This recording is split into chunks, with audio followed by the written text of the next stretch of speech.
What is up, everyone? We are on episode 50. Episode 50. 50, the big 5-0. We've done this 50 times, and I am proud of myself. I hope you guys are proud of me. Let's give myself a hand. Good job to everyone. She's not here, but want to thank my co-host Faith. You know, she's kept me motivated a lot through a lot of this, and so let's go ahead and jump right into episode 50, At Rest. We start with Fyrric trying to bring back Mirage. Of course, he's unsuccessful because he is dead. Pickle seems to be in high emotions right now. She seems to be angry. I don't know if angry and upset are two different emotions, but she is very angry and upset. But it seems like she's sad and doesn't know how to get that out in a very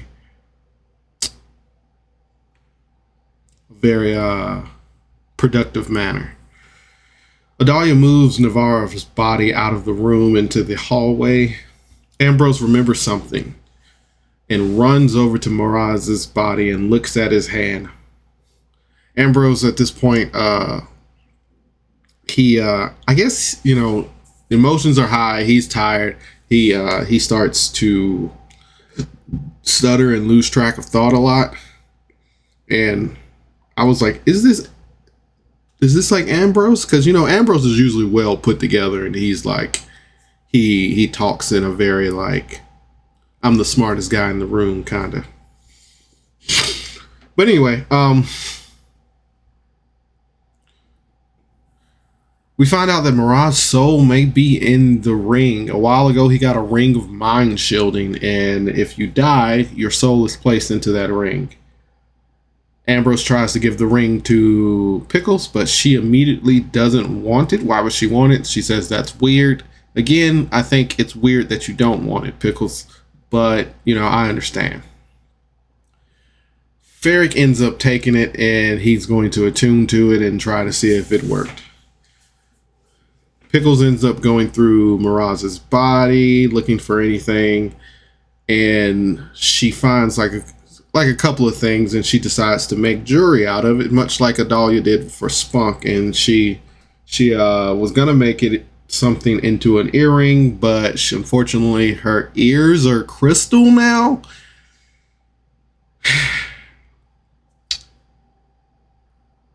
Again, if Pickles is a lich, I will follow the religion of Pickles. But is she a crystal born now? Like I'm confused a little bit.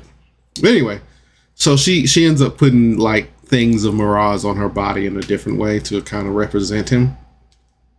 Ambrose checks the room and finds runes that are in Celestial. He ends up copying them, and he checks on his dad. He barely finds a pulse. He barely is breathing. He finds out that he is in a coma.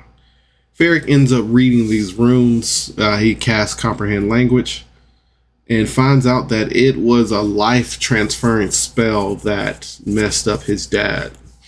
And from knowledge, it's like maybe it's incomplete. They figure out how to get out of the mine. They create some kind of system, and they end up getting out of the mine. There is another path that's opened up in the mine, and Pickles goes down to check it with Ambrose. It's an old room in the mine. It's 4 people in this room.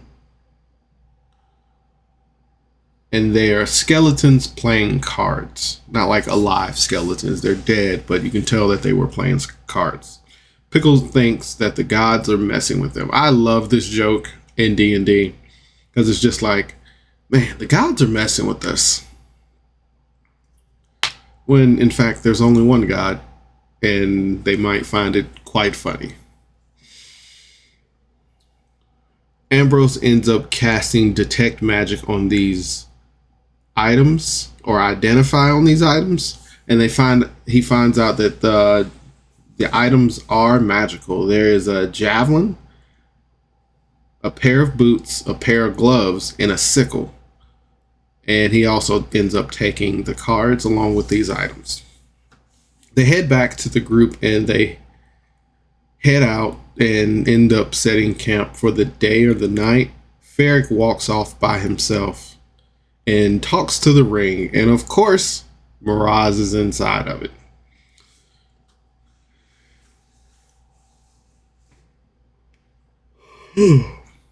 Miraz is in the ring, and we find out that he had this plan all along, and Fyrric ends up getting mad at Miraz. So sometimes understanding emotions is hard, and then portraying emotions is hard. But I don't understand why Fyrric was mad, and then everybody else was mad at him, and then it's just kind of like, I get he lost his body, but this kind of feels like a win-win based off the situation that everybody was in.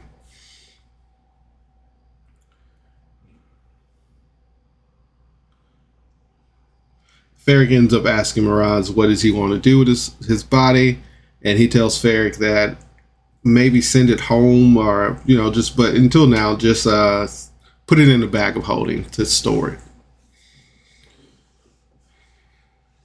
Fyrric ends up getting back and telling everybody about the ring and Miraz.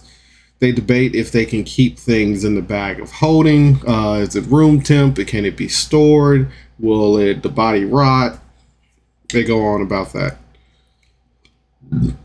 Oh, God. Pickles makes Ambrose take the crossbow that Miraz made. He's like, I know he's not technically dead, but he made this for you, and I feel like you should have this. And she kind of forces him to take it. Ambrose ends up taking it, looking it over, and he's just like, okay. Pickles ends up doing the firework funeral. They end up burning Miraz's body because it's just too much work to put it in a bag of holding. So they just light his body on fire, and there's a couple of like fireworks that go off. Not well, but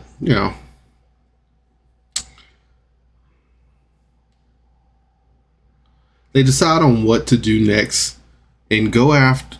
Their options are to go after the dragon's treasure, get revenge from Tarsidian, go after the Rock of Bristol, or how to bring Miraz back. They kind of weigh their options, and I think they lean towards going to the Rock of Bristol.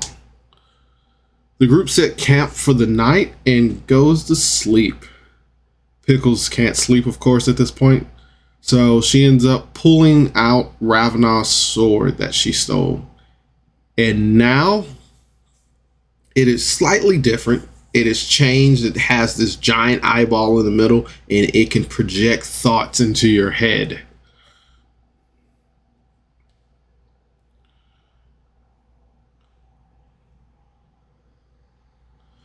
Pickles immediately goes and wakes up Ambrose. Pickles shows the sword to Ambrose, and he casts Identify on this obviously evil thing that is constantly talking about devouring people, killing people as sacrifices, drinking the blood of the innocents. Typical sword stuff.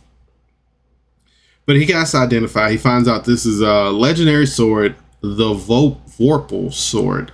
That is a fun word to say, Vorpal. So, the Vorpal sword, when you attack a creature that has at least one head with this weapon and roll a 20 on your attack roll, you cut off one of the creature's head. The creature dies if it can't survive without the lost head. The creature is immune to this effect if it is immune to slashing damage that doesn't have or need a head, or has legendary actions, or the GM decides the creature is too big for its head to be cut off by this weapon. Such a creature instead takes an extra 6d8 slashing damage from the hit, and that is the Vorpal sword. They ask the sword its name, and he doesn't really know. He he just kind of goes off what Ravenel used to call him. And then Pickles was like, I'll name you Pokey. They wake up the rest of the group and try to find out what to do with the sword. And they figure out that the crystal that they put in the bag of holding may have caused this reaction. Pickles instantly claims this thing is her child. Now she has 2 children of complete, utter destruction and chaos. Everyone goes to sleep, and Pickles stays up with the sword as it talks endless horror to her to the end of the night until she tells it to shut up, and if it doesn't, she's going to put it back into the bag of holding. But that is where the episode ends. This one was actually not too long of an episode. It's pretty good. I love the Mirage being inside the ring, the ring of mind shielding. That was a good catch. I mean, character deaths and character saves, even in TV shows, I mean, when they're not dead, it takes away from the death. But I think they did this one in a way that, like, because he got the item, and anybody who remembered he got the item was probably like, he's not dead. And it was kind of like in your face type thing. So I wonder if Nathan actually had this plan, or after he died, he was like, oh, I got the ring of mind shielding. And then he told Cody like, hey, you know I'm not dead, right? So I wonder if Tyrell knew this before this episode. Anyway, but I did like that. I like the Pickles emotion things. She was like really high emotion, didn't know what to do. I liked the debate about the bag of holding, even though the debate was pretty good. Like, because can you keep a dead body in the bag of holding without it rotting? Because if you could, then you could just store bodies and then just put souls in the body later on. Everybody got a new magical item. Man, there was one line that Adalia Katie said in this episode that just like stuck with me. Pickles and Ambrose was talking, and then they were like, well, let's wake everybody else up. And then she was like, they're all dead. It's just us. I was like, oof, that's an adventuring party for you.